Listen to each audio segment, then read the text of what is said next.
Well, welcome back to another Dynodaze video. A beautiful black EP3 Type R in the house today for a remap. Now, we've seen this one before, but it's got a throttle body and a Japspeed 4:1 on it now. So we're expecting some flames and a little bit more power. That's the mandate today. Let's crack on.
Beautiful black EP3 Type R. We've seen this one before. We have seen it before, haven't we? I think it came before with some good mods on it.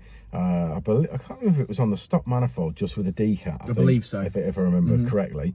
And it had a standard throttle body on. So he asked where he could make some more power, and we suggested obviously inlet manifold, throttle body, and obviously swap out that for a 4-to-1 if that's what he wanted to do, or a Piper with Sports Cat. So we took our advice and brought it back, obviously with some further modifications, and made some really good power. I think we finished on 220 last time, we finished on 240 this time. Fantastic. 20 brake horsepower. Anyone that knows NA tuning, 20 brake horsepower is certainly a good figure to get. We sort of said to him, with the mods we suggested, we'd make around the 240. We've made bang on 240. So yeah, really happy with that. Plus, obviously, he can add his flames and loves his flames. They were jumping around behind it, so I'm sure Alfie has enjoyed his little experience here again today. It's good to have repeat customers, as per usual. We like to see them and see how their cars have progressed. It is nice when someone says, "Oh, what do you suggest now for more power?" and you do that, and then I think it's been about 6 months, isn't it, since we last saw this car? But it's nice. Beautiful car, good set of wheels on this. Yeah, really, nice. Really set it off. Really set it off. Took it away, done some mods over the last 6 months, and then brought it back for another map tweak. So yeah, works really well. Well, he'll be out street racing as soon as it goes dark tonight, dropping some bombs. I would definitely imagine that's what'll happen. He'll be disappointed when it's light at night and he can't do that. Although those flames are big, you'd see them in the daytime. Yeah, sure. He probably would, to be fair. Right, so let's look at the graph. Let's have a look at the graph. Let's do it. Well, say it with me, guys. Red line is as she came in, blue line is as she leaves, and we're finishing on 240 brake. I'm calling that 200 at the wheels. Nice smooth graph.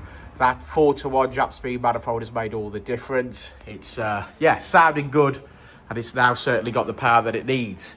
So, if you guys have got a Honda Civic Ep3 Type R and need any mods, like a Skunk2 Ultra Series, give us a shout. We've got a website stocked full of parts, so get on there. That's Dynodaze performanceparts.com. And if you need help with servicing, maintenance, bolted-on performance parts, or indeed tuning, pick up the phone, be old school, give us a shout, pop down, say hello, have a cup of tea, or messages on Facebook, Instagram, or anywhere, TikTok, whatever. Get in touch, and we'll see you on the next one, won't we, Rich? We will indeed. Yeah. Before and I'll say it again. Life moves pretty fast.